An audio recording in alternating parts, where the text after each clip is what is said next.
All right, I do believe we are on YouTube Live. I'm just going to check a couple things. I think Bobby's also going to be checking. Everybody, if you ever, tune in the episode and we're all looking at our phones, we're not ignoring you. We just want to make sure that we're actually on, because we've had that happen sometimes. We do our best work when nobody can see it. But anyway, this is episode 42. We are here and we are ready to go. I've got 2 out of the 3 fellows with me. We are hopeful that Reggie Funches will join us at some point during the program. But we do have Mr. Bobby Bless. We do have Mr. Nate Rucker. We're going to start off with Nate. Nate, good morning. Or not good morning, my goodness. Good evening. How's it going, man? Hey, listen, it's morning somewhere, but right. but at that place, hell, I'd rather have a cocktail or a martini in my hand. No, man. I am good, man. Have a, it's been a little up and downish, but I'm good. Happy to be here, with you guys again. Continue to shock the world and add more episodes that we didn't think that actually we'd get to. So hey, it's always a blessing to be here with y'all, man. And Bobby Bless, how are you doing, my friend? Man, what's going on? Man, I'm just happy to talk about some Lions football, man. It's getting close. Like we was talking about in the our meeting before the show. I was around here doing my IT on the TV, the entertainment for Sundays around 1 o'clock, because I can't miss a second because of no technology failure. I'm doing test runs and everything. It's serious business around here, brother. But other than that, man, I'm just glad to see my brothers, man, and talk about this team we love. So a couple of housekeeping notes for you at home, okay? And these are all great things. These are all positive things. So we wanted to let you know about them. Number 1, we have got a hotline now. Now, here's how this thing works, okay? Because if you call it right now, my phone's going to ring, and we don't want you to do that, okay? So in between our episodes, all right, if you come up with a topic that you want us to discuss, I would encourage you to call our hotline number and leave a voicemail, and then we can use that audio here on our next episode, okay? So you guys can pause the episode asking your question. Let me give you the hotline number now, and I will also put it in the comments after this video is posted. The hotline number, 518-481-3171. Again, 518-481-3171. And again, call that when we're not doing a show, because if you call it right now, my phone's going to ring. All right.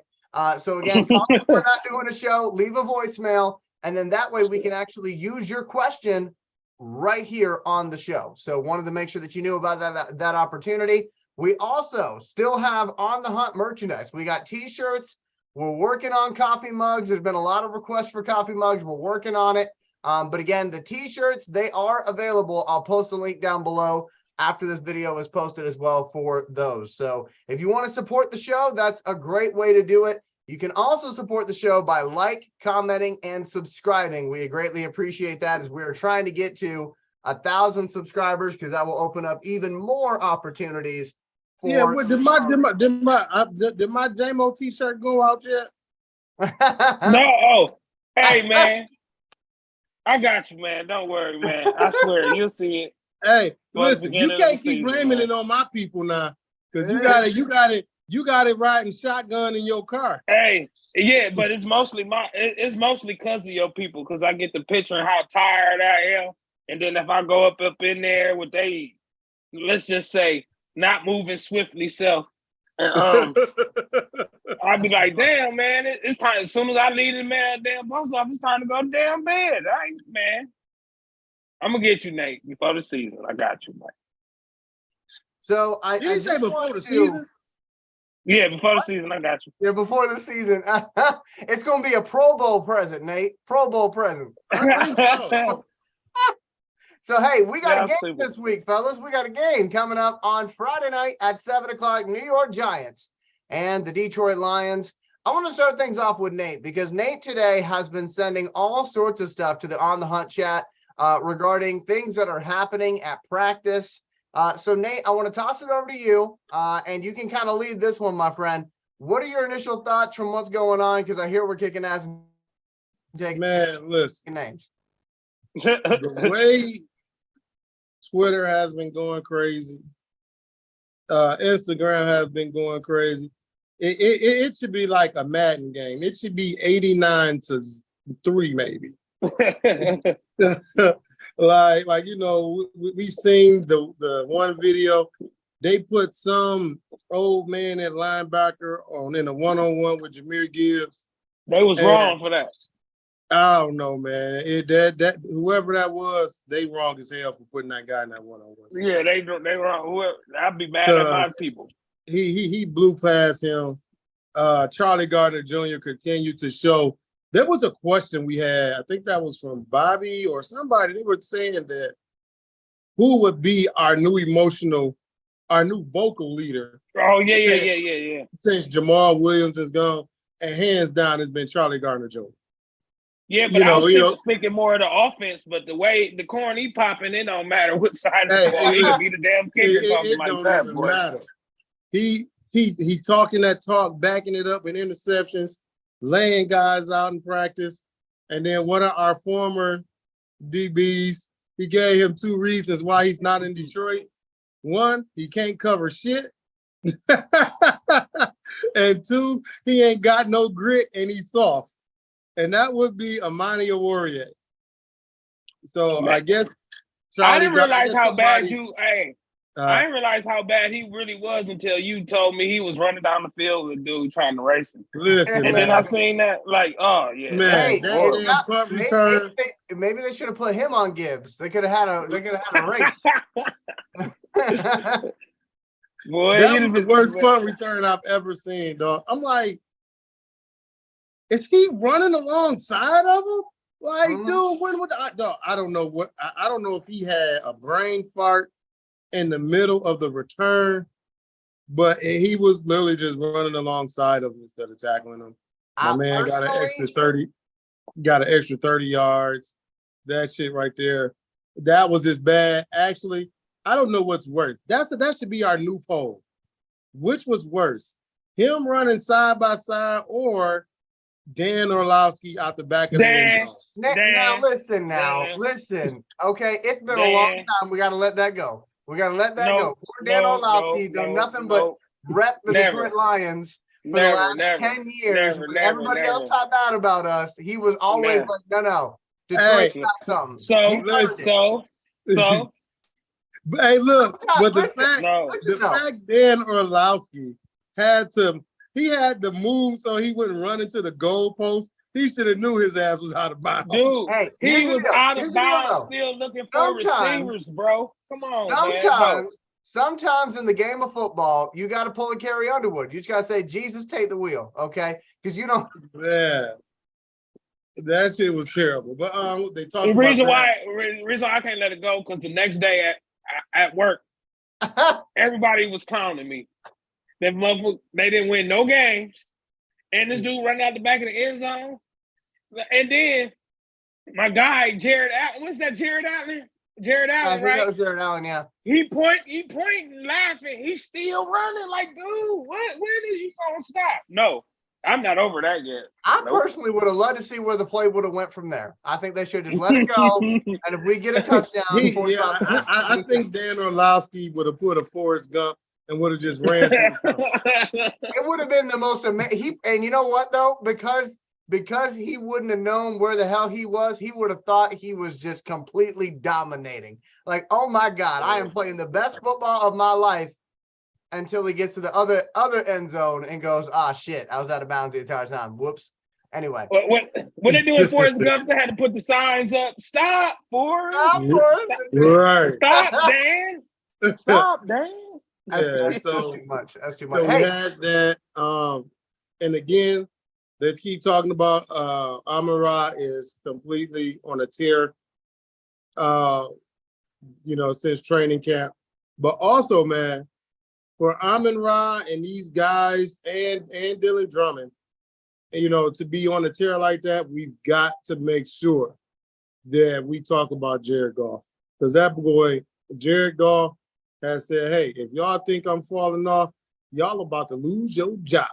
Y'all about to lose your job. Y'all crazy. Get this touchdown dance. Because that's all that boy been throwing all training camp. And hell, like I say, they during the practice today, one of the New York Giants reporters said that the Giants offense did a very good job against the Lions defense. But then on the side note, the Lions were 8 for 8 on all their drives and scored touchdowns every single time. Damn. Well, hey, I can Damn. live with that. Looking I like can the live best with that. offense in the league. That's what I'm talking He about. said, man. man, he said every single time, man, that the Lions had the ball, there was a score. So that completely tells me that, you know, we've been seeing some of the highlights, some of the steals, that the catches Amon-Ra have been making have been great, but the ball placement from Jared Goff has been phenomenal. Like it's to the point to where, hey, if it's Amon-Ra's ball or nobody, and that's what you can ask for, you know. And that tells you that Jared Goff has a hold of this offense. Him and his receivers are on point, and you know they just ready to hit the ground rolling. So, man, I love it. Also, Elijah, I think that was Bobby who posted, or was that Elijah? One of y'all posted about the projected starting depth chart, but it was from a reporter. So if you can pull that up, do you have that? Can we show that? I can pull that up. Just vamp for me for a little bit. That way I can pull this thing up for everybody to see. Because I want to make sure our audience can see it as well. That way they're not just looking at the three of us on the screen. You know what I mean? Hey, Nate, right. Remember, They get tired of seeing all this sexiness we got on the screen. Listen, they got to wear sunglasses around me because my future is so bright. I'm just saying. Anyway. Hey, right now we looking like an Oreo. Elijah's in the middle. Oh so man, stupid. I'm not touching that one. No, thank you. All right, let's. Hey, remember I used to say accuracy matter, and they used to get mad as hell when I used to say that in the group. Accuracy matter. Accuracy matter as hell. That's the difference between a first down and a touchdown. You know what I mean? A first down and not a first down. If you can hit a guy on the run, that means you know the defense and you know the route. So therefore, you got full grasp of the offense. So the fact that he continuously hitting guys on the run means that he he probably part of the, because you know Ben Johnson a youngster in the coordinator world. So I'm telling you, that's Goff offense kind of. There's a lot of suggestions that Goff add, and there's no way in hell that Ben Johnson ain't consulting with Goff on what plays work and don't work. So I figure. Yeah, exactly. Because we know Jared Goff is not a yes man. He's gonna tell you if you like it or not. So I love it. Right. The image should be on the screen now, my friends. All right. So everybody, what we want y'all to see, we want y'all to pay attention to this depth chart. Now, this is not official. Again, this is speculatory. It's from one of the beat writers, one of the beat reporters. You know, so it was just, you know, to me, it's better than that last thing we seen. Was that a couple of weeks ago? And that. So, you know, if we're looking at it right now, you have your wide receiver 1, wide receiver 2. So they have Amon-Ra, and they have Marvin Jones. So we know we're going to be at there. Left tackle, Decker. Left guard is going to be Jonah Jackson. Ragnow, you got Vaitai at that right guard, which I'm still shitty about, but word to the training camp is that somebody's coming on pretty strong, and he happens to be another one of Brad Holmes' draft picks. Kobe Sanstrel is supposedly whooping ass. Damn. Supposedly he's got a grasp of the offense. He's the blocking scheme, and he's making a lot of noise. He's seen a lot of times also with the number 1 unit as well. Then, of course, we got Penei Sewell. Now, the tight end is where I'm a little bit iffy with, because apparently when it comes to the tight end, Sam Laporta and James Mitchell are the ones who have been doing the most damage during training camp, with Laporta actually getting up with the first unit. And the guy who's slipping has been Brock Wright. They say yes. Yeah, they say yes, he's a good blocker, but him creating separation and getting open has been an issue so far. Oh yeah. So as of right now, he's trending down. So They then better keep we my have, guy. I want to hear that shit. I don't give a damn what he do. I don't want to then hear we've it now. we've got our slot receiver. They have Josh Reynolds, of course, Jared Goff. Then they have here's the kicker, y'all. At quarterback, Jared Goff. They have Nate Sudfeld as the backup, Adrian Martinez as his backup, and Hendon Hooker. But in case you've been under the rock and have not been paying attention to Ryan Mason, hey, we finally been getting a guy that we all, been hoping that the team would add, which has been Teddy Bridgewater. So Teddy Bridgewater is a Lion. So my outlook on this is that it's going to be Jared Goff 1, Teddy Bridgewater 2, Nate Sudfeld, the guy with the meanest handoff in the league, is going to be 3. Adrian Martinez should clear waiver, so he'll be on the practice squad with Hendon Hooker on the pup list. So then we have running back David Montgomery 1, Jahmyr Gibbs 2. Craig Reynolds, they have him at 4, which I doubt he even makes the squad. I don't think Craig Reynolds is going to make it. The other rookie, Mo Abraham, I have him on the practice squad with Justin Jackson on kick return and Jameer Jefferson practice squad as well. Now, defense is where it gets a little iffy because they have Bobby's boy. They say he back. They got him starting on the opposite side. Who, Chuck? Chuck. They've got Charles Harris. Okay, starting. Chuck. Inside, you got Elaine McNeil, Isaiah Buggs, Aiden Hutchinson. Now, linebackers, y'all, this is the shocking part. Derek Barnes playing right alongside Alex Anzalone. So they say that I guess Derek Barnes has been correcting a lot of things in the offseason. He took that, he's ran with it, and he is outperforming the overachiever in Malcolm Rodriguez. So eventually, I know that they want Jack Campbell to, take that starting position. But as of right now, nobody has beat out Derek Barnes. So Derek Barnes, ain't ready, he don't need to be out there. If he ain't ready, he don't need to be out there. That's the same mistake they made with fucking Gerard Davis. If he ain't ready, let him learn. Right. Then, now at corner, we got Cam Sutton at 1. They got Jerry Jacobs at 2. Then at nickel. So with nickel, they're going to have Charlie Gardner Jr., Tracy Walker, and Kirby Joseph. That's nice. I like that. That is definitely. But here's the kicker, y'all. They say another rookie, Brian Branch, is putting everybody on notice. He's putting everybody on notice, and they have been raving about this guy. They've been raving about it. His ability to read, react, be physical, make plays, adjust the routes. So, man, it was ironically, we seen a highlight where Brian Branch was beat. Jared Goff dropped it right in the pocket to Marvin Jones. Now, me and Bobby, we didn't care for the fact that he was in a trail position. It was Khalif Raymond. Khalif Raymond, my bad. But what he did smartly was he waited for Raymond to put his hands up. And the moment he put them hands up, he swiped away and knocked the ball down for an incomplete pass. So, Great job, Brian Branch. And then at kicker, you got Riley Patterson. And then our one and all, do it all, Jack Fox. So, again, everybody, this is not an official depth chart. This is from a beat writer. So now my question is, Bobby, Eli, do you guys agree with it? And if not, where would you change some things, especially with the starters?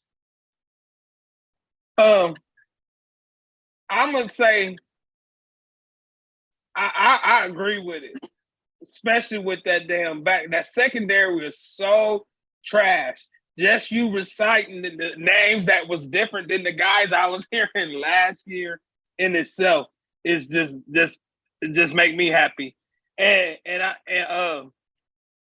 people fail to realize we ain't had Tracy Walker too, so it's kind of like he a free agent coming back. You know what I mean? New to the team with that the defense, and then believe it or not, yeah, I agree with everything. You know, but you know how we do. We're gonna wait till the preseason game to get our own interpretation. The starters was really the only interesting battle was looking like that linebacker one, but the linebacker position look like that's gonna be really what's gonna be the hot story to look at. But that secondary is, I'm just glad to hear something different. I heard what's the guy name? Louis Riddick. He said he predicting Kirby Joseph have an all-pro season. So there's a lot of expectations that wasn't on there last year. Man, they got rid of a lot of them sorry ass dudes, man. I just love to hear that damn secondary, to be honest, Nate. I feel you. Eli, what you got? So I'll start with the quarterback position, because as everybody knows, that's the position that I usually spend the most time looking at, studying, that sort of deal. For me, I think Jared Goff, obviously, he's going to be the starter. I think Teddy Bridgewater, when he gets in and he knows the offense and everything, which I'm sure he's already studying, but once he gets comfortable, I think he'll be number 2. Barring any type of preseason heroics from Adrian Martinez or Nate Sudfeld. I don't think they bring they didn't pay him for that. I don't think they brought in Teddy Bridgewater to battle for that number 2 spot. I think they brought him in because they said the other guys that we have who are healthy and ready to play right now are not what we're looking for in that number 2 spot. So I think it's actually going to be a battle between Nate Sudfeld and Adrian Martinez. For that number 3.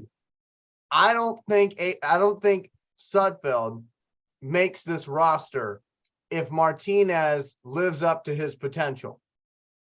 That's my personal opinion, because if you're looking at it, Nate Sudfeld is from an era of football that no longer exists. He is from the era of drop back quarterback. You need someone super tall and they don't need to run because you got running backs to do that. We don't live in that league anymore.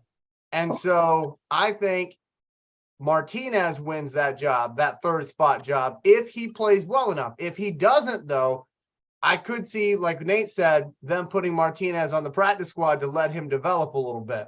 But, and Nate brought up a great point last week about the fact that, you know, when Dan Campbell was with the Saints, they had a player that they used as a Swiss Army knife. And maybe that's a situation we might get here. But again, for me, I think Bridgewater is going to be that number 2 quarterback, and the battle's going to be for the number 3 spot. Now, I will say this, though. I know they spent money on Teddy Bridgewater, but if he comes in after he's had a little bit of time to like learn this offense and he's not good, we already know Brad Holmes does not care about your feelings, okay? If you're not doing something to help the Detroit Lions win games, you're gone, because he's already done that before with other backup quarterbacks. But I do think Teddy Bridgewater will do a good job here. I'm excited about Bridgewater. I was one of the few people out there. And he a Campbell guy. Remember, don't forget he a Campbell guy. He was down in New Orleans with Campbell. So it's going to take a lot to get rid of that, though. Even beyond that, I've always been a Teddy Bridgewater fan. I always thought that, you know, he was a very good quarterback for Minnesota for what they asked him to do. And I do kind of feel, not to turn this into a Teddy Bridgewater show, but I'll go into this. I feel like Teddy Bridgewater, what he did at Louisville was the best version of Teddy Bridgewater, which if y'all go back, I know me and Bobby watched a lot of those games, but if you go back and watch those games, man, he was a baller. And then he comes into the league during a time. I thought he was going to win Heisman for a minute. I did too. But he comes into a league where they're still under that old mentality of, okay, you're a quarterback, which means you got to be under center and you got to do X, Y, Z. Instead of saying, okay, what are you good at? And let's develop the skill. Let's develop the offense around you.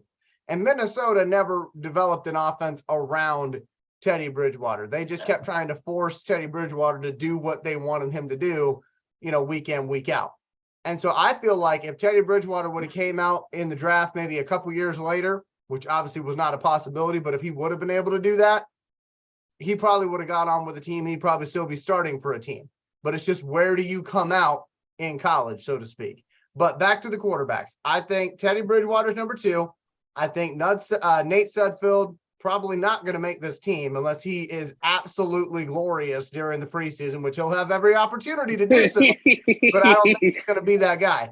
And then you got Adrian Martinez, who I think if he lives up to his potential, he could be exciting to watch. And I kind of look at it like the Browns last week. So like the Browns last week, they gave an opportunity because they already know Deshaun Watson's their guy. And they already knew that Joshua Dobbs is going to be the second guy. So they literally took both halves of football. They said, okay, Kellen Mond, you got half number 1. Dorian Thompson-Robinson, you got half number 2. And DTR lit they ass up. I got to tell you, not to pound my chest or toot my horn, but toot, motherfucker. I told you about DTR. I said, this kid is going to be great. And he went out there and he did great. And so what I'm saying is, I could see a situation similar to that, where Nate Sudfeld goes out there and during his series, he's okay. But then Adrian Martinez comes out there and gives you something that we're all talking about a week later. So that's what I'm expecting to see from that position. Other positions that I didn't quite agree with, I think we're going to have more rookies starting than what that depth chart says. Just based on the hype train, I think Jahmyr Gibbs is going to be slotted over David Montgomery at this point. Oh. Because, and it's not just because I'm a Jahmyr Gibbs fanboy, which I'll admit I am, okay? But Jahmyr Gibbs can do more and be put in more spots than David Montgomery can. That's nothing against him. They're just 2 different running backs. So I think they're both going to get a lot of playing time. But I think Jahmyr Gibbs is going to be out there because when you got everybody out there, that's a whole lot of weapons for Jared Goff. Somebody's going to see them both out there. A lot. But in order for them to both be out there, though, you're going to have a wide receiver not on the field, is what I'm saying. So I think if they want to have passing options open, they can. How you figure that, Elijah? Explain how you figure that, because they can run a lot of split back sets. They can run a lot of split backs and a lot of motion outs. I just haven't seen us do that in a long time. That's why I'm saying that. Like, okay. We never had 2 running backs like this.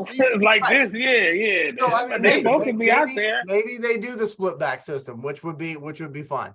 But I just haven't seen them do that yet. So that's why I'm saying, based off of last season's formations, I would say they have Gibbs on the field, Montgomery off the field, until probably 3rd down, bring Montgomery out there and he bangs it up inside, gets the 1st down. That's kind of what I see them doing. But hey, I'll be very happy to be wrong on that one. Just saying. But I think Jahmyr Gibbs starts. I think Brian Branch starts because I'm hearing a lot about him at the right time. Hey, he's motivated. Elijah, Nate was talking about, we was talking about Brian Branch last week, and we was talking about, it's a new video out from the Lions 23 minutes ago. And he doing everything we asked him to do, Nate. You'll see it. I'm gonna put it in the group chat. But he learned. When you see it, you'll understand that he learned, Nate. So yeah. But I think Brian Branch is gonna start on defense. And let me just pull the depth chart back up here so that people can see. I don't think he's gonna start. Where he gonna start at though? Who he gonna start? He's not good enough to take Kirby Joseph's slot.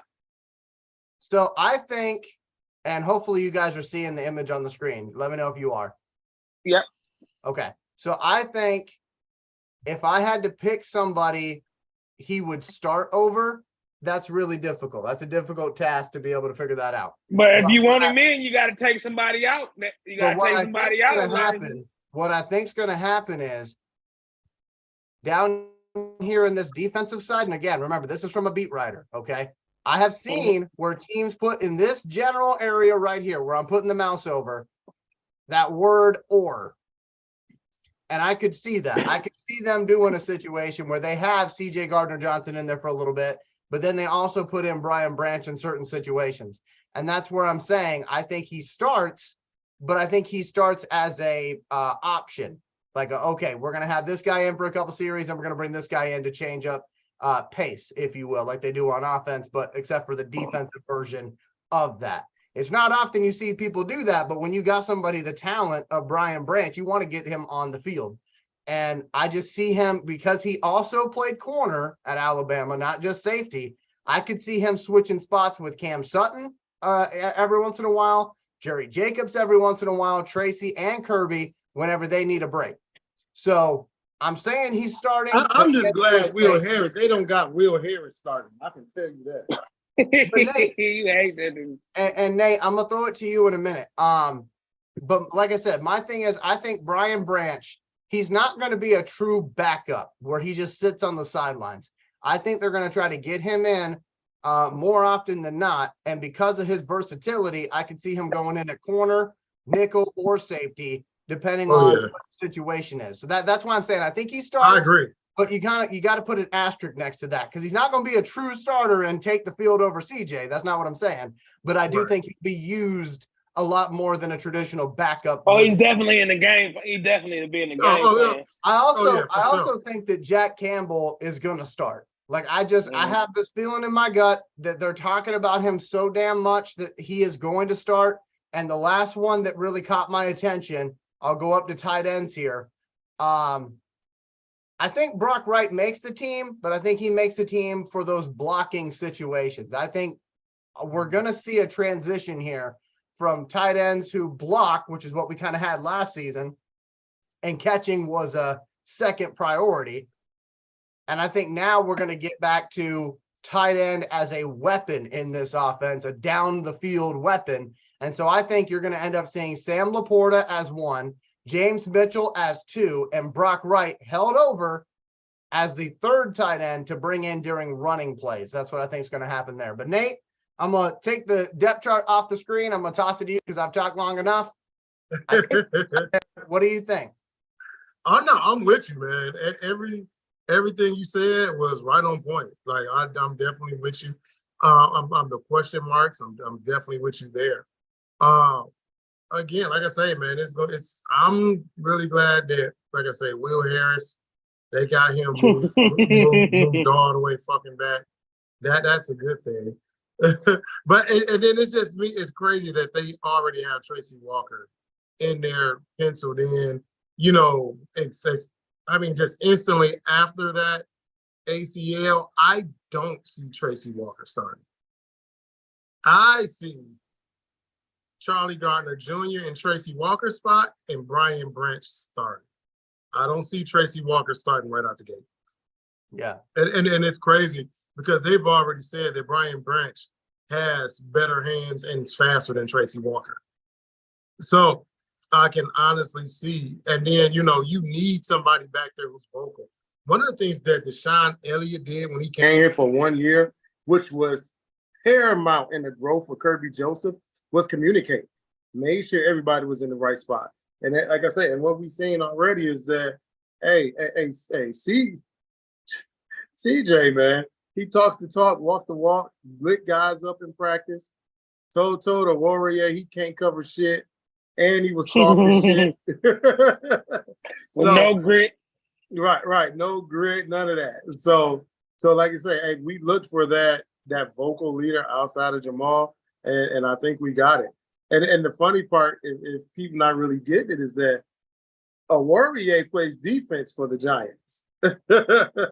So what happened, ironically, was one of the Giants wide receivers actually had a nice catch against the secondary, and a Warrior got the muffin off, and Charlie Gardner instantly put him right in the spot. Just put him right in the spot. Like, dude, you ain't even here. You can't cover shit. You set your ass up. Right. I love it. As long as we back it up, like that's something my dad taught me whenever I was like learning about football. One of the things he always said to me was, you can talk whatever you want to talk, but you got to back it up. And as long as he backs it up, and he is a player traditionally who backs it up, we should be fine. I did want to throw in one more player, because Nate kind of talked about players that he was like, yeah, you might love them, but they ain't going to make the team. Right. I got somebody who I'm not saying they won't make the team, but I don't think they're going to be as high as that depth chart had them. And I almost feel horrible for saying it, to be honest with you, because this is going to be one that I know Bobby ain't going to agree with me on. Maybe, I don't know. Marvin Jones. I love Marvin Jones. I love what he did here in Detroit, okay? It's over. He's coming back for a second time around. I do not see him being the other starter across from Amon-Ra like this depth chart is saying. Like, you mean to tell me that Marvin Jones, at the age he is, and again, I'm not trying to be disrespectful, but at the age he is better than all these other guys we drafted and brought in? I think that was more so of a default pick because I've seen the way Marvin Jones runs during training camp, and it's nothing there. Like, you know what I mean? Like, he might still be a very good possession receiver. You know, in the minds of like Anquan when he was here. Mm-hmm. But as a starter, I don't see it. Like, Who the number two? Like, there's no burst. He's always been a very good route runner, but it helped him being, you know, with his deceptive speed. Right now, everything he's running like Roger Craig. It's just a bunch of high knees. And like, he really ain't going nowhere right now. But again, that's it just shows how locked in Jared Goff is because he's been covered. But one thing that Marvin Jones has always been a good contested catch wide receiver. Yeah. And Jared Goff makes sure that he puts the ball where, hey, either Marvin gets it or nobody does. Well, so who the number two receiver then? So let me pull that chart back up. I feel like we're doing the hokey pokey. We keep bringing the chart back up, but you know what? I like that. I like that though, because I want to make sure people can see what we're seeing. You know what I mean? Exactly. Let me pull that chart back up to answer Bobby's question. I think if Denzel Mims is ongoing, I think the number two, like if you really want to know the number two, if he was not suspended for the first 6 games, I would say it was going to be Jameson. It was going to be Jameson. Yeah, of course him, but he ain't there for 6 weeks. So who? I mean, I'm looking at Denzel Mims. I mean, you kind of said it earlier, Bobby, but I mean, this guy's given a second life in the NFL, which is not common. Okay, that's not he definitely was first round talent too. And from everything I'm hearing, he's taken full advantage of every single opportunity given to him, which is what we love to hear from guys on this show. Because his injuries, he's not an injury prone player. He just couldn't get the ball. He just had Jersey Mike throwing in the ball for the last few years. But I think Denzel Mims or Antoine Green. I think Antoine Green could be somebody that could jump up in that second spot if he has a good preseason. I don't think Antoine Green. I don't think Antoine Green right now because what they've been saying. I mean, Antoine Green right now is struggling with consistency. He's actually behind the other rookie, Dylan Drummond, who has been when they say, man, every day this kid has done something. You know, they raving about it. You know, they don't even got Drummond on this chart though, do they? Yes, he is. Yeah, third in the other spot. Yeah. Okay. Yeah. So that third slot of wide receivers is your slot wide receivers. So, but again, you know, we can't forget Josh Reynolds. You know, hey, that's also a guy who Jared Goff is familiar with. You know, he's not flashy, but he is a guy that he can count on. You know, he definitely has made big catches. And he's also a guy who can stretch the field with that long stride. So we should pick a number 2 guy right now, the 3 of us. Right now, guy. Josh Reynolds. Josh Reynolds is going to be number 2. Bobby? Marvin Jones. Okay, so Bobby, because you said Marvin, all right, and I promise I'm not attacking you, okay? Because I do love Marvin. Like I have a lot of respect for Marvin. But explain to me what you're thinking is behind Marvin Jones the second time around in Detroit. What do you think is going to be different or the same? Well, it's not him. It's more of what's around him. He's the only one that's a known commodity, not highly valued, but shit, look what we comparing it against, though. You know what I mean? Nothing against Josh Reynolds. Josh Reynolds done had his time with Goff. He did only they here because of Jared Goff. So I don't think he's the number 2 guy. And Denzel Mims, the reason why I threw that name out there because if he shows something that, because it's his spot to lose for real, it's his spot to grab. Marvin Jones, veteran receiver, you know what I'm saying? We only need him to be in that spot for 6 weeks, not the whole year type thing. Not the tire, but the spare tire type thing. He's a veteran.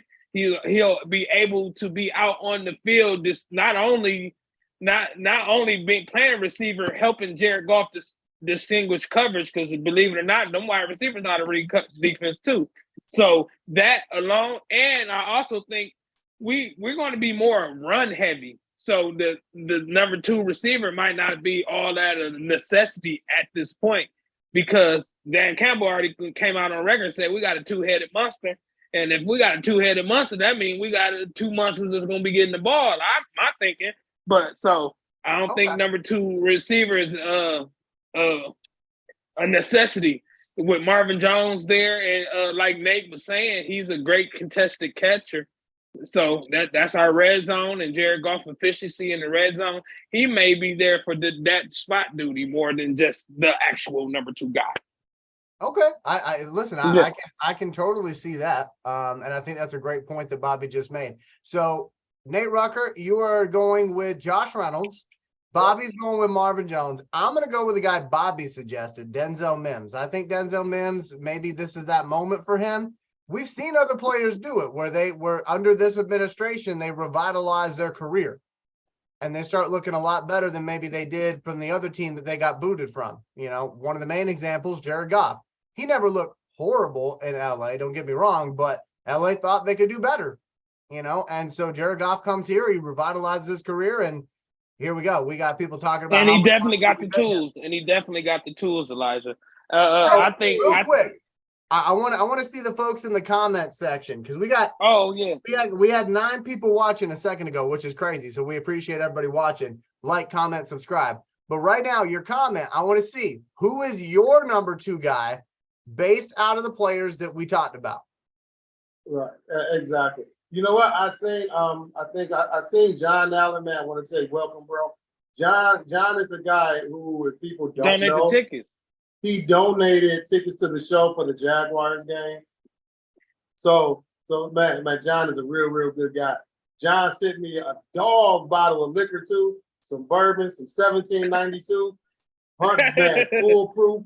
So this bottle was 120%. So man, John, I love it. Then also sent it with a $2 bill in there. So that's John for you. Comedian Shay B, welcome as always. We appreciate you. Loyal, true, faithful. Hey, we see you. Alante, man. Again, another guy, man, came up with us. Man, doesn't miss a show, man. We grateful, man. Really appreciate it, man. So can we talk about Jared Goff for a few moments? Because I feel like we need to talk about Jared Goff. How do y'all feel about that? Can we open up those floodgates again? Bobby, you good with that? We did. All right. So I watched a Sports Illustrated interview. I don't know how many other people saw this interview, but it was a rare interview where you had Brad Holmes sitting next to Dan Campbell, sitting next to Jared Goff for about 30 I did see that. I watched the interview, and here's my thoughts on Jared Goff and how I'm kind of evolving here. The more that I hear about Jared Goff and the connection that he has with Dan Campbell and Brad Holmes. First of all, and Bobby has said this on the show. Bobby deserves a lot of credit for this. He's been saying, I say, hey, you my brother. I saved you a seat. I got you. Come on. But he has been saying this for the last, 41 episodes. Yeah. That this was never a situation for Brad Holmes where this was the best option at the time, or the lesser of two evils. This is what he wanted. He wanted. Yeah. He played him for real. He Dan played them. He Campbell was got their talking picks about. and what he wanted. Yeah. Dan Campbell was talking about the moment that he knew Jared Goff was the guy he wanted if he ever had the opportunity. And that moment, for folks who don't know, was actually the NFC Championship game between the Saints and the Rams, because it was so loud in that building. This is Dan Campbell talking about it. He said it was so loud in that building. Our guys were hitting Jared Goff, putting him on his ass, and then he would get right back up. And so from afar, Dan Campbell's looking at it going, man, that guy is tough. I appreciate how mentally tough and how physically tough this guy is. And they knew, and they were talking about it in the interview, they knew the first year of Detroit was going to be difficult. They said, we knew we had a lot of work to do. We needed a quarterback who was not going to get frustrated about being hit a lot, about having to wait for our ascension. And so they thought Jared Goff was a perfect option for that. And he has obviously turned out to be just that. But here's the thing that I was looking at, okay? When you go into contract negotiations, and anybody who's ever had a union job, you know what I'm talking about, okay? Where you put in that work, all right? And while you're putting in that work, they're giving you the attaboy, they're patting you on the back, everything's great, okay? But then when you get down into the mud and you say, okay, I need a new contract, then all of a sudden it's, well, listen, times are hard on all of us right now. Or maybe we want to do something different at that position, and feelings get hurt. That's why in the NFL, it's great when you have an agent and you're not like Lamar Jackson doing everything for yourself, because then your agent's getting all those hurtful words and you are getting the spin from your agent, so your feelings don't get hurt that much.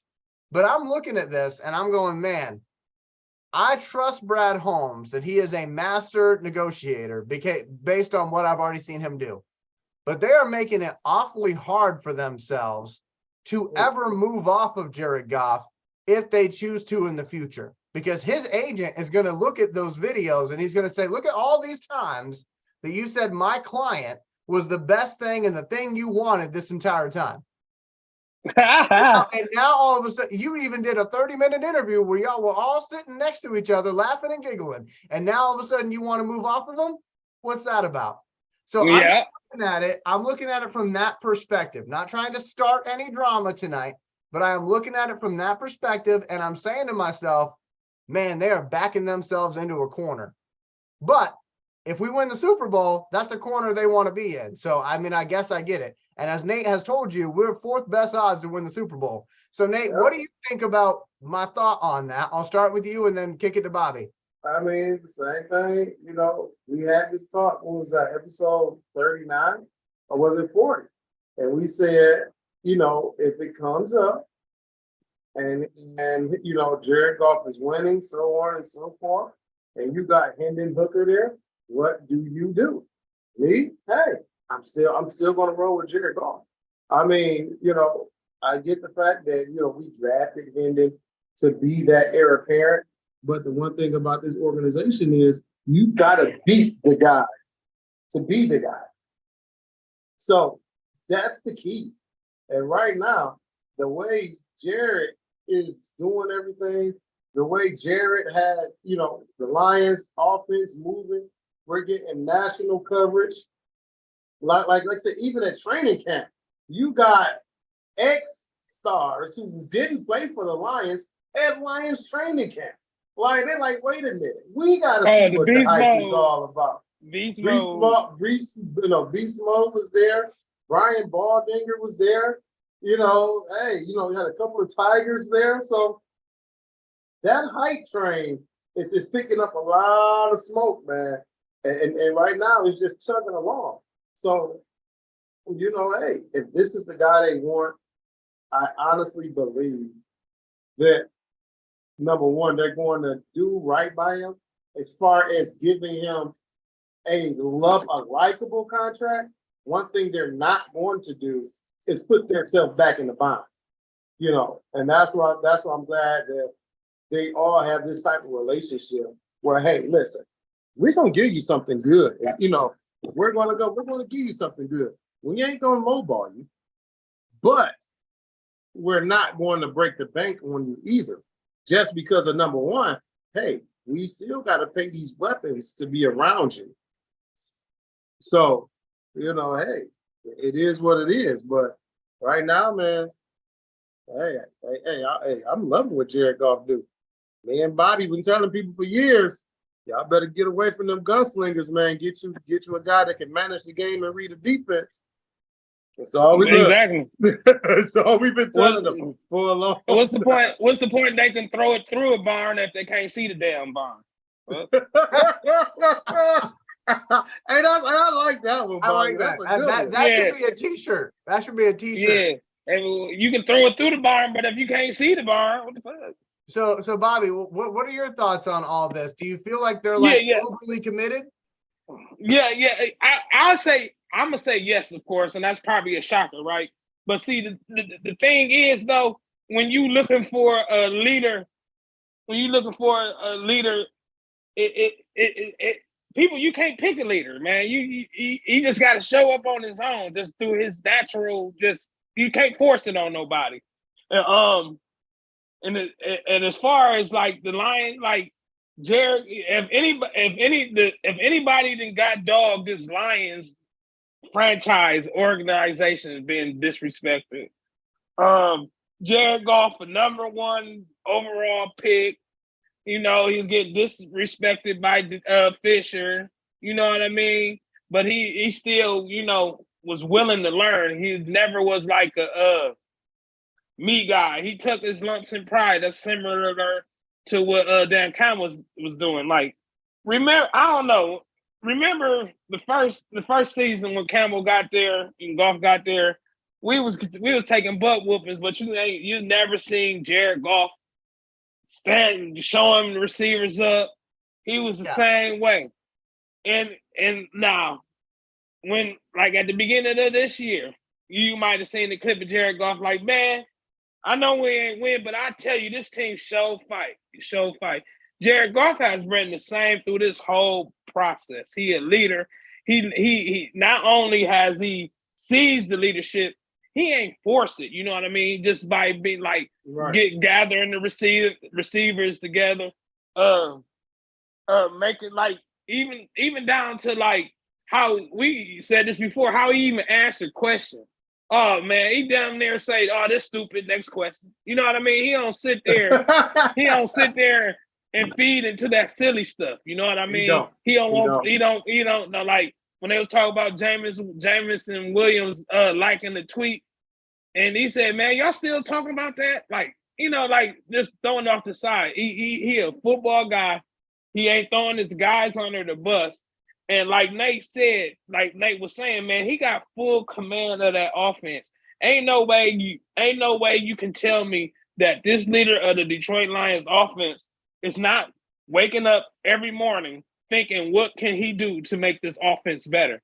And it shows. So no knock on the guy before. I don't think he was doing that. I don't think he was all in on the offense. I think it was like he was busy making babies.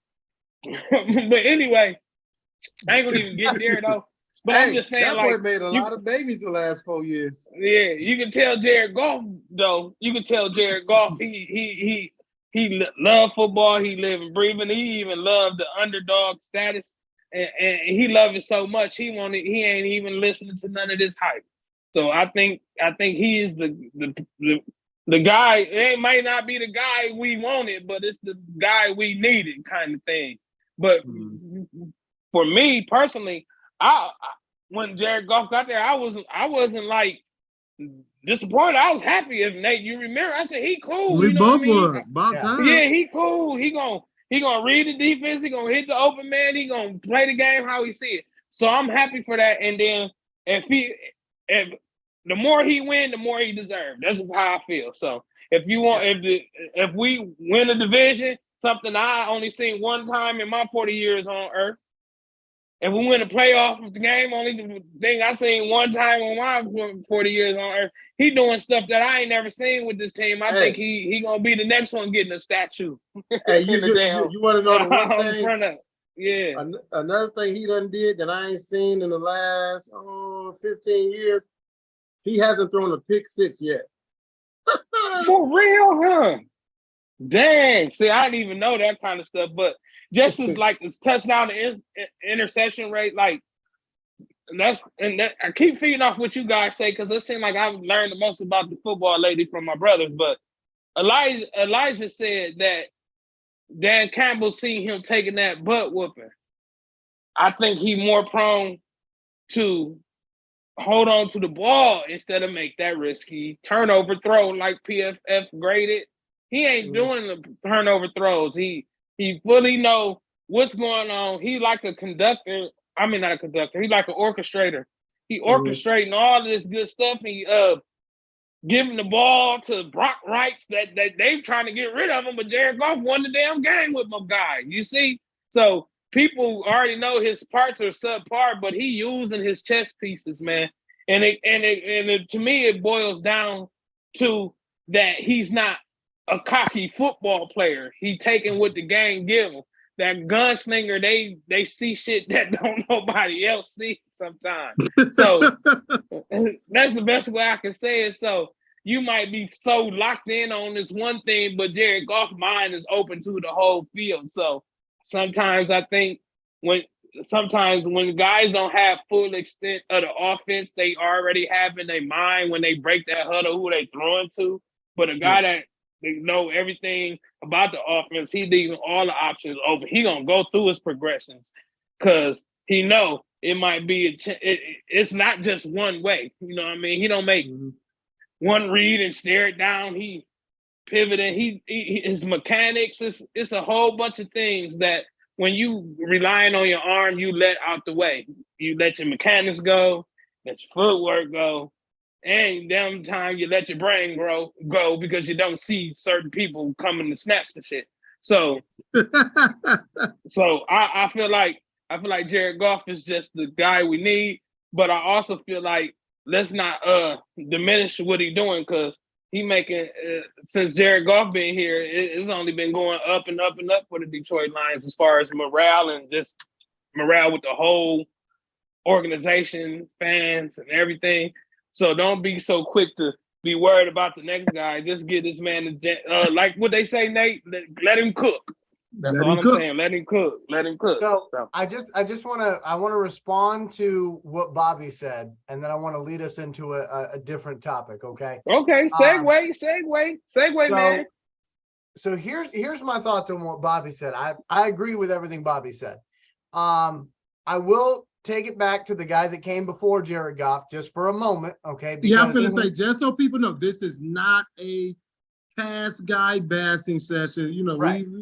It'd be funny. It's just the difference. It's just the difference. It's just the thing is, okay, and I never worked construction, okay? So I'm about to fuck this all up, all right? And you that's okay. All right, that's okay. Crazy, man. But listen, you can get yourself a hammer and you can get yourself a sledgehammer. But depending on the job, you're going to need to figure out which one you actually want to use. And I feel like for Detroit, we had the sledgehammer in Matthew Stafford, where it's like, okay, at every other organization, this is the type of guy you want. He came in. He did the best he possibly could do through a lot of different transitions and things like that, a lot of different people. But he wasn't the right guy for us.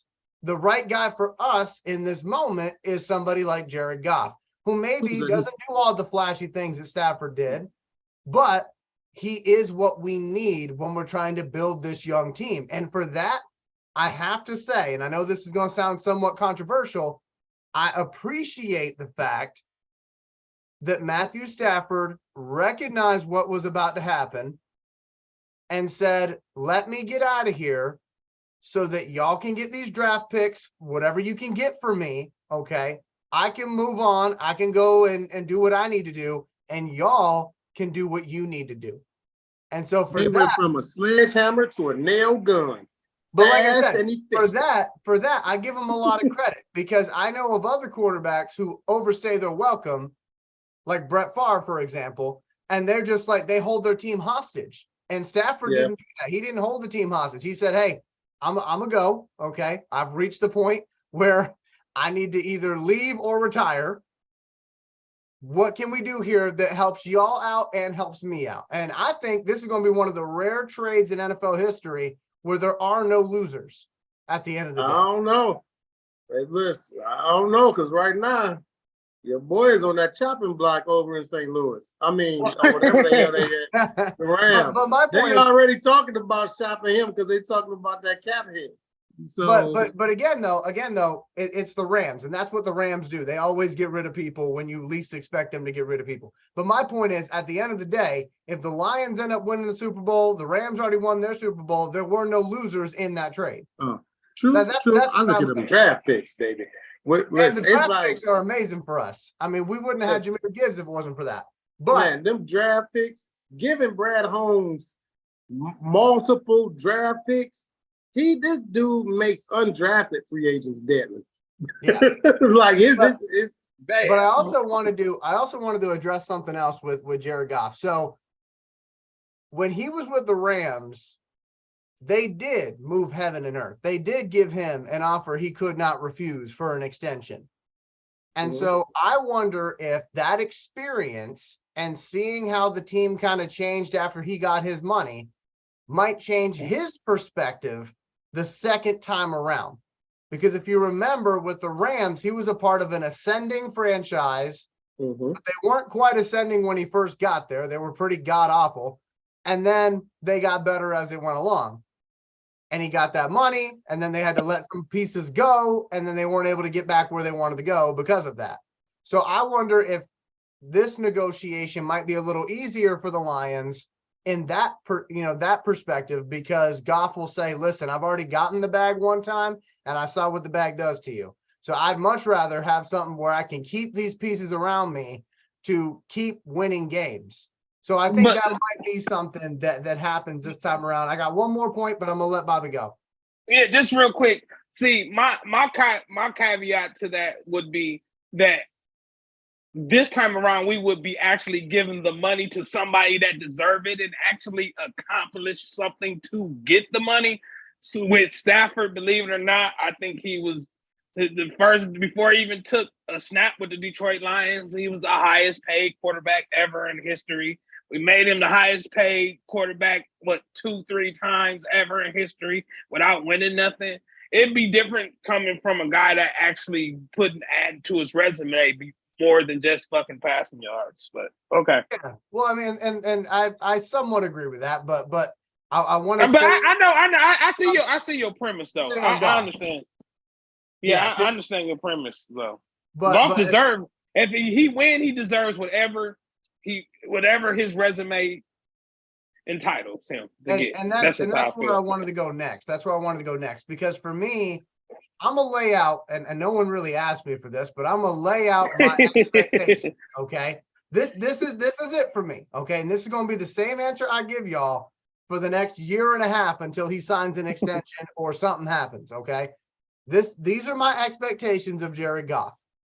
If he wins a Super Bowl with the Detroit Lions, it don't matter who's behind him. He is a Detroit Lion for life. Okay, if he wins the Super Bowl. I think that makes a whole lot of sense. That is the best you can possibly do in this league. So why would we entertain anybody else until Jared Goff is about 40 years old? Okay, which he's not there yet. All right. So if he wins the Super Bowl, he's the guy, hands down. Okay. If we win a playoff game this year, because I think we are getting to the playoffs. I think it would take a lot of things for us not to get to the playoffs. But we get into the playoffs, we win a playoff game. I don't care where that game is, okay? We win a playoff game. Okay, that's obviously something we haven't done in a very long time, but that's not something I'm willing to break the bank over yet. If he does it again the following season and we win a playoff game, okay, I get it, all right? My thing is, I want to see continued success over the next 2 years. Assuming they're even allowed to wait that long. They might not be allowed to wait that long because we've seen other players lately hold out and other things like that. Jared Goff doesn't strike me as that type of dude, but you never know. You never know. But like I said, for me, I think if he wins a playoff game this year, that's a huge step in the right direction. If we win a playoff game next year, great. But the only way that I'm breaking the bank and saying it doesn't matter who's behind him is if he wins the Super Bowl. And I say that as somebody who believes it could actually happen. I'm not putting a goal out there that is unachievable. He could actually do this with the team he has around him. So that's where my expectation is. If we're winning playoff games, okay, obviously he's still the guy. If we win the Super Bowl, he's the guy until he decides he no longer wants to be that guy. And as far as Hendon Hooker is concerned, I am very, very happy that he has got Jared Goff to learn from. Because Jared Goff has been through adversity. And just to follow that up, they went out and they got Teddy Bridgewater. Let us not forget what happened to Teddy Bridgewater when he was just about to have his moment in the sun. He had that horrific knee injury. So you've got this young player, Hendon Hooker, who's going to get to learn behind somebody who has had the adversity of what happens when your team thinks you're no longer good enough. And he also has someone who's been through the adversity of when your body fails you and how do you fight your way back to the field. And both of those guys, as far as I remember, have got winning records as starters in the NFL. Yes, they do. So I think Hendon Hooker is set up for success. I really do. Now, whether or not he ends up becoming the guy, I'll be honest. The fast track for him to becoming the guy is if we don't make the playoffs this year, or if next year we come out and Jared Goff is throwing interceptions, which would be completely unlike him. Okay. But I will say for this season, I'm going to chill on the Hendon Hooker talk because I don't want to hype this kid up to a point where that he can't possibly achieve. And I feel like a lot of shows do that. So I don't want to be that guy, even though y'all know I'm excited about this kid. I'm going to let him develop. I'm going to let him learn before I hype him up. But I will say next offseason, if we haven't won the Super Bowl this year, next offseason, I'm ready for that battle. I'm excited about that because I think Hendon Hooker is going to learn a ton from Jared Goff and Teddy Bridgewater. And I don't know any other rookie quarterback in the league right now that's got that type of experience in front of him to learn from. Everybody else has got bridge quarterbacks. You know, like even CJ Stroud, like he's somebody I'm excited about. But CJ Stroud came in and he wasn't even supposed to be the starting quarterback. But they're like, yeah, the guy next to you is such a bum. We have to put Davis Mill. I was saying that too. Like, who the fuck is that? That dude is awful. And then you got Bryce Young in Carolina. He can't even learn because the guys around him aren't good enough to keep the job.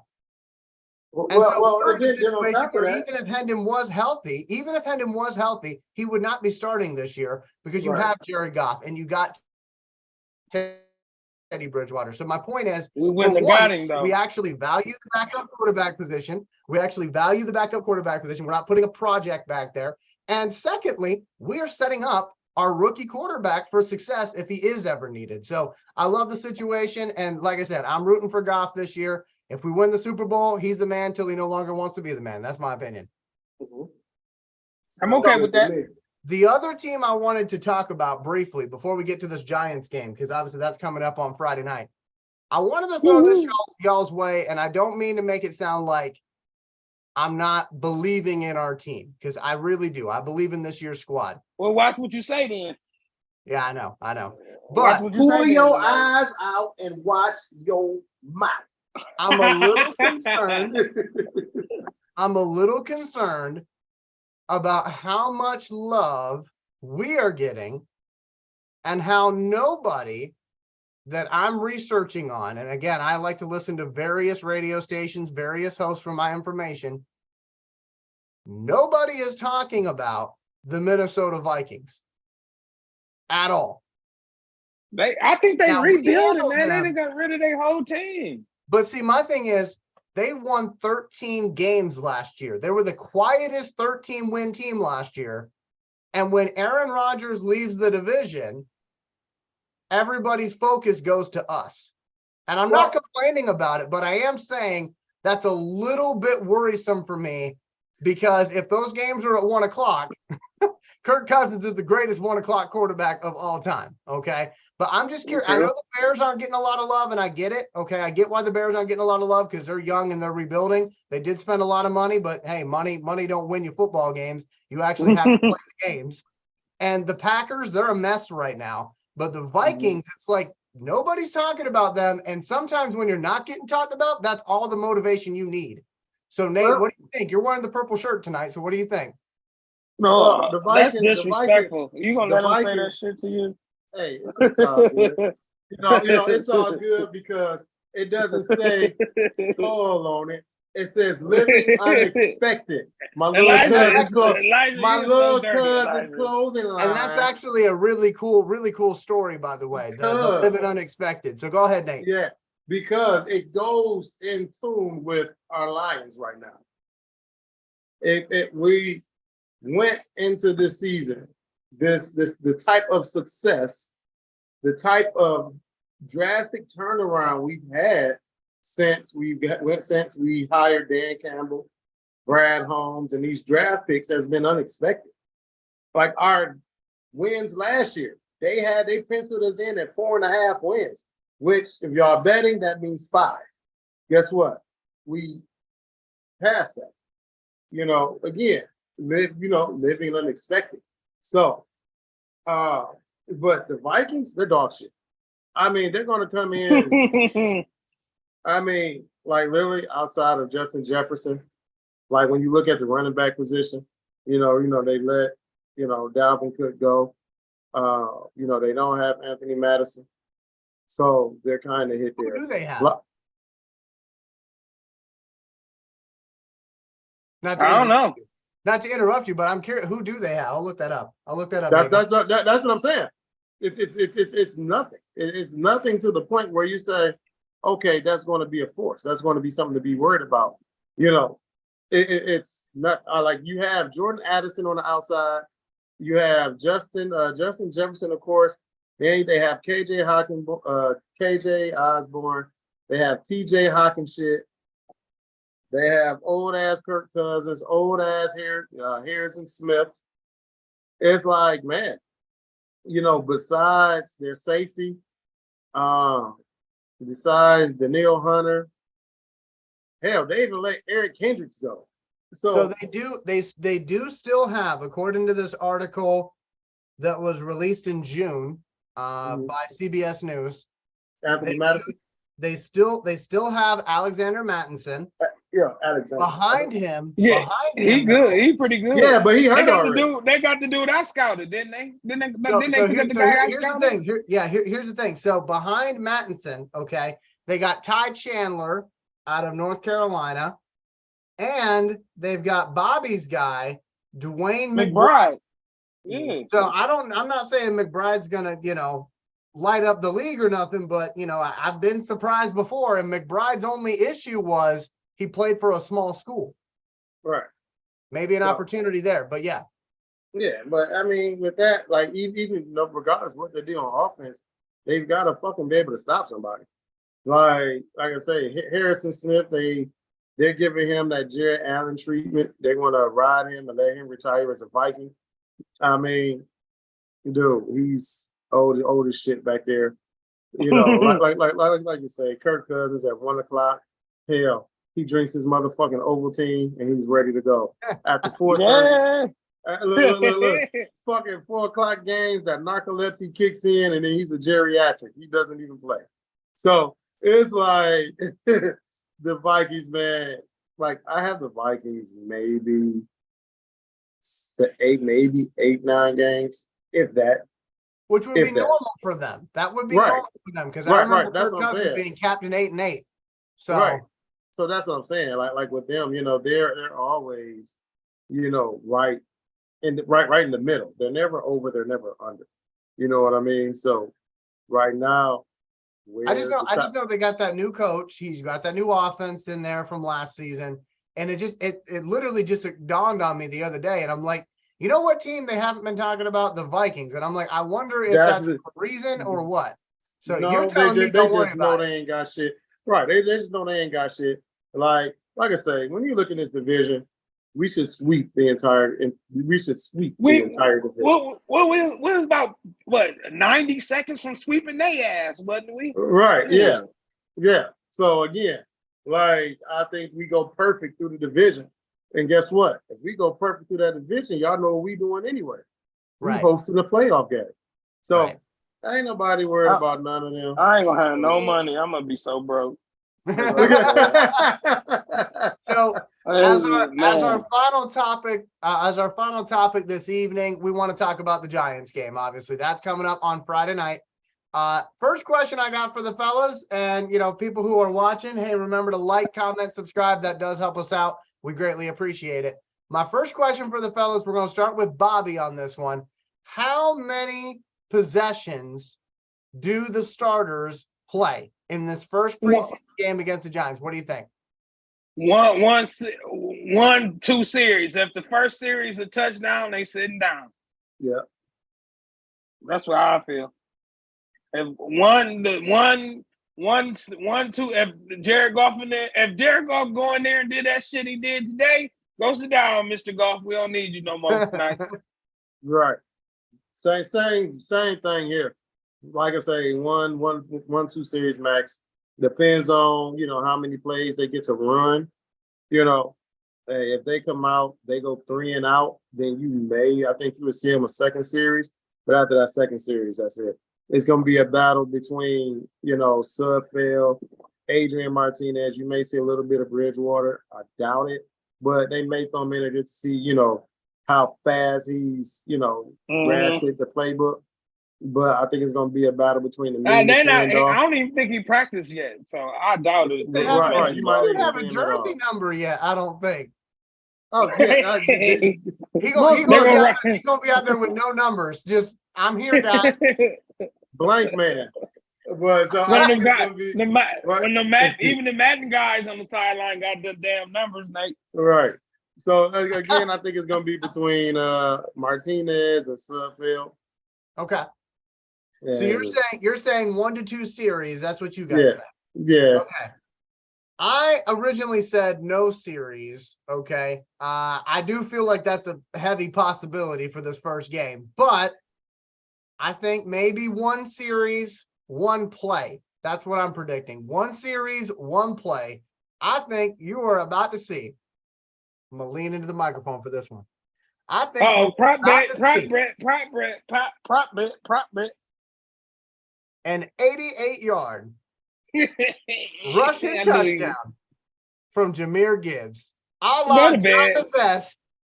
Go to bed. Monday Night Football game eons ago. I think they're going to give it one time. Give it one time to Jahmyr Gibbs. Those linebackers are going to be saying, no, come back. Because he's just going to outrun every single one of them. And then Jared Goff's going to go over to the sideline before Gibbs even gets to the end zone. And he's going to be like, okay, my night's done. That's what I think. I think Detroit Lions fans are going to have something to celebrate on that first play from scrimmage. Because I don't see them throwing a pass unless maybe they throw it deep to Jameson Williams. But I don't think it's going to take very much to get in the end zone. And I think once they do that, they've seen all they needed to see for this first game. I don't think Jamo going to even play. He ain't been practicing. So I wouldn't even bet on I hope he was back out there today. Time that he needs to. Oh, he was practicing? Oh, okay. Yeah, he was back out there today. No, I definitely think, like I told you, it's going to be Jamo heavy during the preseason. It's going to be Jamo heavy. Without a doubt. It's going to be heavy Jamo because they're going to want to see how he is with the live action. Get everything wrapped up around him, get his confidence up so that when he does come back, he's ready to get going. And like I say, hey, this is the best time. Hey, that first year, like I say, it may be, and hey, from what was that? Any Given Sunday, Willie Beamer's first pass after being benched. He said, hey, 9, 9, 9. First play, just take the top off that bitch. Just roll with it. So, hey. You will hear a scream, okay, coming from Detroit, Messina, New York, and Toledo, Ohio. Yeah. That's the first thing that happens. Like, we're going to be obnoxious next week. Y'all already know. He better run something. He better run a different route than that. I don't want to see that no more, Nate. I want to see something else. So, second question I have, and then I want to turn it over to Bobby for any questions he might have on this game. Second question I have for the fellas. Assuming Teddy Bridgewater is not out there in some makeshift jersey, okay, because they haven't assigned him a number yet. assuming he's not out there on 2 days' notice, let's just go with the assumption Goff plays a little bit, but then it's Sudfeld, it's Martinez. What can either guy do to separate themselves in your eyes? And what do you think is actually going to happen? We'll start with Nate. Oh shit. Well, Sudfeld just hands it off. So Martinez just has to make sure that he can show that, hey, I can be accurate. Hey, I can see over the middle. I can throw, be accurate on my short to intermediate throws. I can have pocket presence. And if I don't have nothing, guess what? I know how to slide. That, to me, that's going to be big just because he is a running quarterback / running back. And like I said, at Nebraska, everything was a lot of read option. So it's also going to be funny to see if Ben Johnson has specific plays for Sudfeld versus Martinez. Are we going to see some read option? Are we going to see some quarterback draws from Martinez? Are they going to give him freedom to audible at the line of scrimmage? To see what he can do with the offense. So it's going to be very interesting. Bobby, same question for you. Yeah, we already talked about it. The best way to know that you grasping the offense is hitting receivers on stride. It's just more what Nate said. You know what I mean? What I'm interested in the seeing now that Nate brought it up as far as these quarterbacks is what difference do they bring to the table? Because they can try all they want to be as accurate or just as efficient as Goff is, but you got to do something different than him too. Also, because pretty much Ben Johnson, like Nate said, he's gonna have, if something were to happen to our guy, he's gonna have to make a different game plan. So what kind of plays I'm gonna be seeing when you out there? Because I'm pretty sure they bringing 2 different kind of tool bags to the job. So I'm interested just to see that, and I'm also interested which other guys been putting in the work after the fact, because you got a lot of hungry receivers out there. Who is your connection guy? Who you been practicing with? Yeah. Because that's going to be able to let you know who is able to adapt to the different throwing styles from each quarterback, especially with that receiver room, just so many damn question marks. And secondly, it lets you know who putting in the work, because the preseason might be your only time to even make your case, because obviously in practice you ain't gonna be getting the reps. So this your time to shine. Who because every backup quarterback got a guy. You know what I mean? So who is their guy? Who is they Anton? Who is is it Mr. Anton Green? Is it the Drummond kid? Because we keep hearing his name. Is it one of the tight ends that we don't know about? So who is your best friend? I'm interested to see that, because to be honest, Sudfeld shit, I ain't never seen him play ever. So I actually have some stats on Sudfeld. I don't want to interrupt you, Bobby. So please. No, you good, brother. I didn't have much to say, brother. It's the preseason. I just happy I get to watch the first damn game on my first Lions game on my big ass new TV. That's all. Hey, I'm excited for you, man. So Sudfeld, let's briefly, I call him meanest handoff in the league as a joke. Everybody knows that. It's because we didn't see anything else from the guy. Legitimately, he came in, handed the ball off, and then needed, I think, against the Vikings.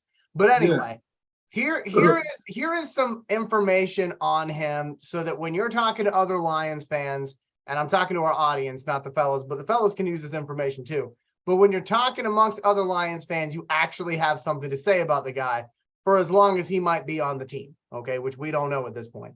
But his vitals, he is 6'6", 240 pounds. That is Nate Sudfeld, okay? Ryan Mallett by the size. Yeah, which, by the way, rest in peace, Ryan Mallett. He was one of the... Ryan Mallett had a cannon, though. He had a cannon, though. He had a cannon. And he had the real cannon, and it was accurate. So, back to Sudfeld. He played at Indiana, okay? He played at Indiana. I'll just give you his touchdown to interception ratio for his 4 seasons there, okay? Freshman year, didn't play that much. 7 touchdowns, 1 interception. Sophomore season, 21 touchdowns, 9 interceptions. Junior season, didn't play that much. I would assume maybe he battled injuries. I'm not exactly sure. 6 touchdowns, 3 interceptions. His senior season, 27 touchdowns, 7 interceptions. They had a good they had a very good running game though at Indiana when Sudfeld was a quarterback. Oh, now I remember him. And Now he had a completion percentage throughout college. Okay. Completion percentage, his low was 60%. Yeah, like high was 62. Yeah, 62. So, I mean, like I said, that's kind of how he is. And as I was saying before, he's not a rushing threat. He's more to me like a Joe Flacco. Because if you remember, and I'm sure y'all remember, when Joe Flacco came out, like every single team for like the next 2 years decided that's what they wanted. They wanted the quarterback that was like 6'6", and then all of a sudden they found out that's not how you do that. And then they started getting back to other expectations of quarterbacks. Yeah, I remember that. He still got that $100 million contract, so shit, fuck it. And then that's a little bit about Sudfeld though. A 60% percentage, good touchdown to interception ratio, but he is not a rushing threat. So obviously, if he takes off running, I mean, I don't see it happening. Look, I don't know who's faster, him or Tom Brady. So I would say him or Taylor Decker, but anyway. So let's go over to Bobby. Bobby, do you have any questions that you want to pose for us? Yeah.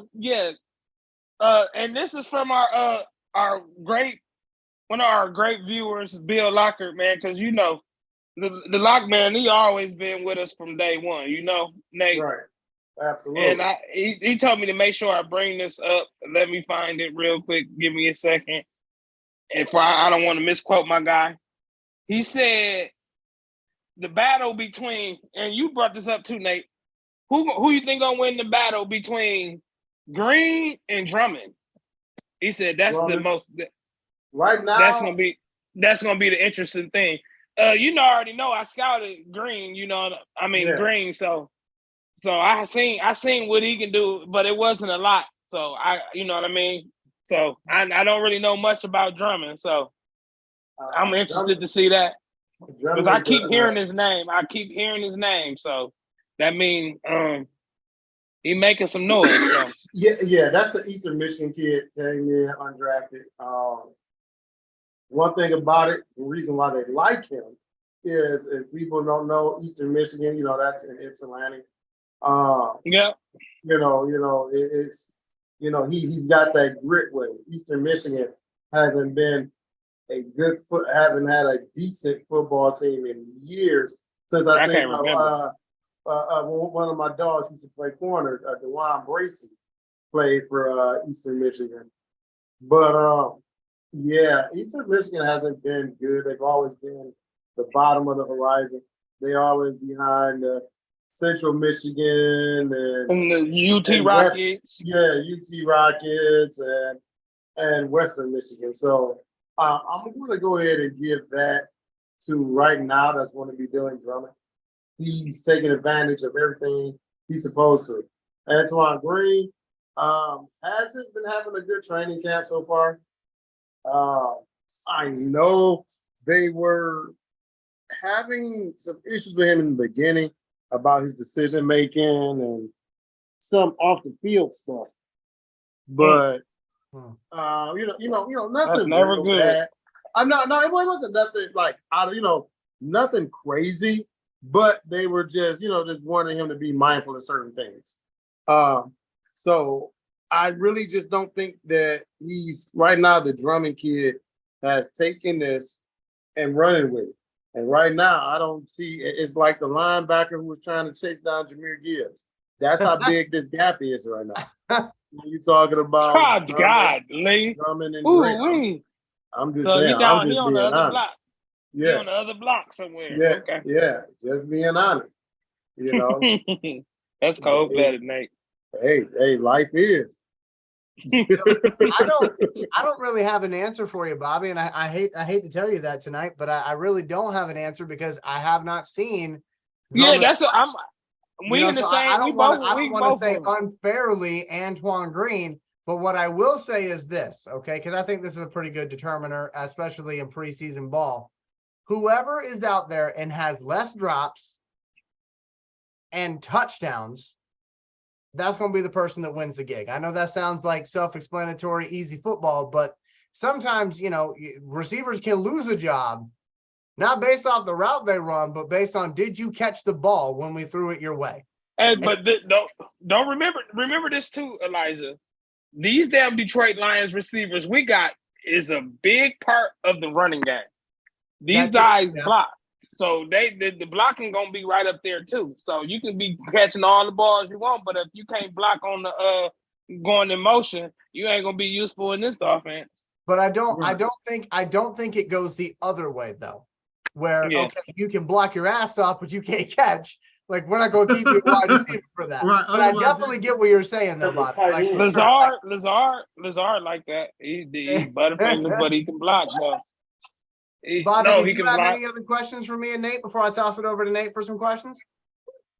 I just can't wait to watch the game. I will be recording it.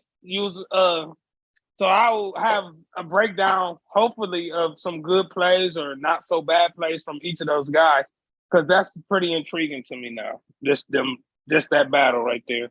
And a great question from Bill, by the way. Thank you, Bill, for that question. Yeah. By the way, before I toss it to Nate, I just want to throw it out there again. After the show, if folks want to call in questions for next week's episode, we got a hotline now that you can do that at.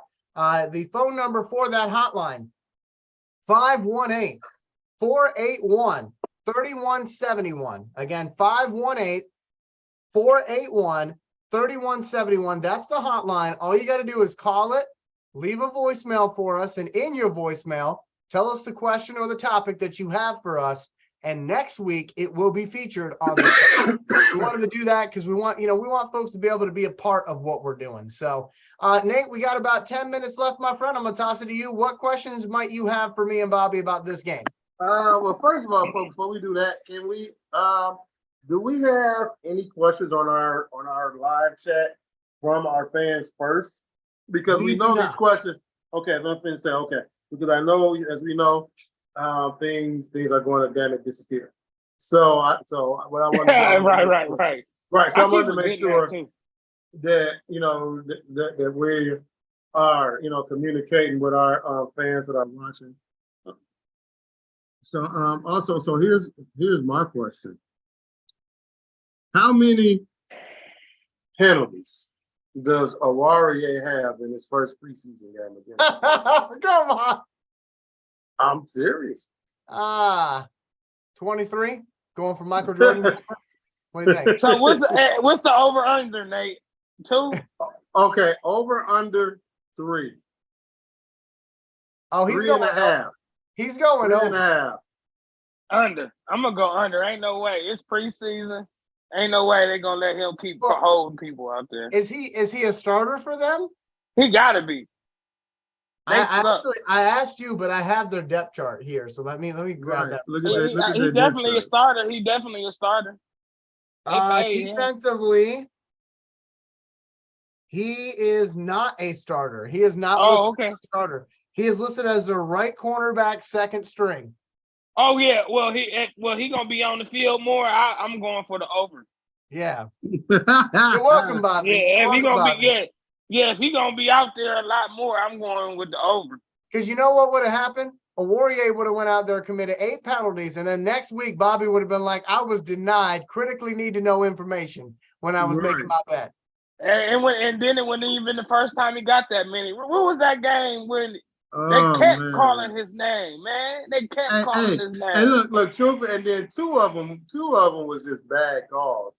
Where it was so bad, like the dude caught the ball, he just did like this.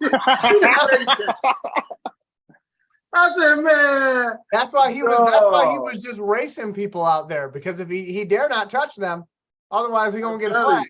Right. No, it was like some. Some good old Petey shit. Man, come on now, don't drift to that strong side. I can't do it, coach. They call holding on me over there every time. Want to be a star? You're gonna give me a star effort. That's right. That's right. So that's it for me, man. That is it for me. So just briefly, I'll throw out there because we didn't really talk about the Giants too much. I mean, obviously we're a Lions show, so that makes sense. Daniel Jones is a starting quarterback, as y'all know. Backup, though, the Mr. backup Trip and you Fall. might not know, and probably for good reason. But they got Tyrod Taylor, who I've always been a fan of. I've heard it pronounced Tyrod and Tyrod, so I don't know which one it is, but I'm a fan of him.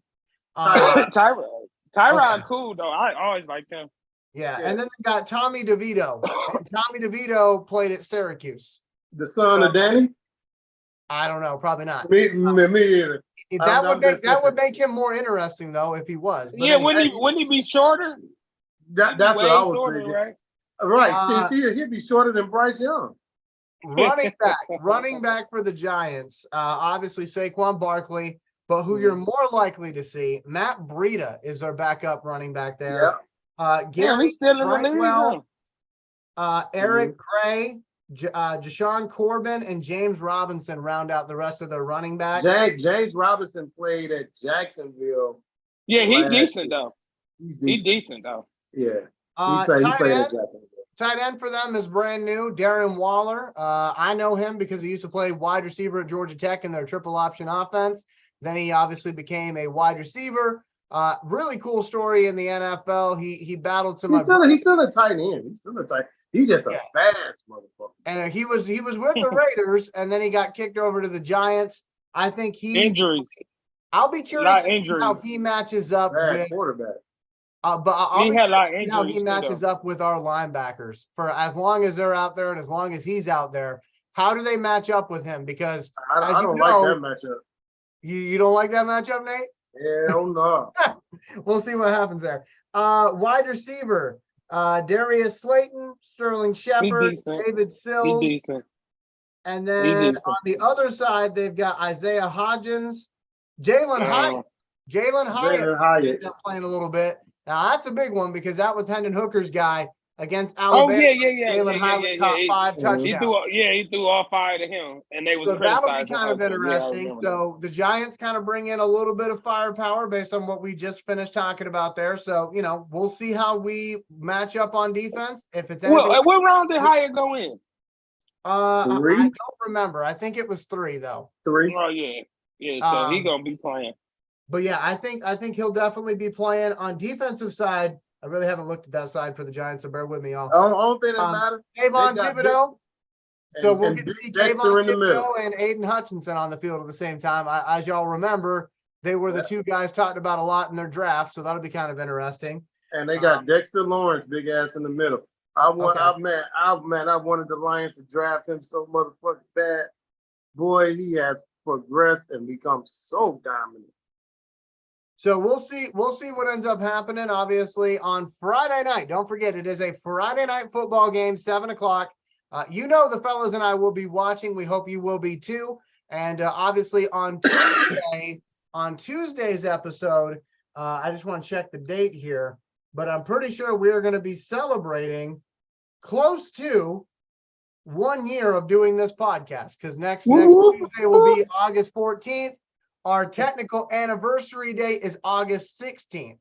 So this will be our anniversary, which is cool, which is really cool to think about. We want to go to closing remarks. We're going to start off with Bobby Bless. Bobby, what do you got for the folks? Man, I'm just glad that we actually see some football, man. I got some film to break down. I was actually getting tired of talking about last year. So I'm just happy it's a new season and the beginning of hopefully a lot of good things, a lot of good podcast episodes. That's it, really, brother.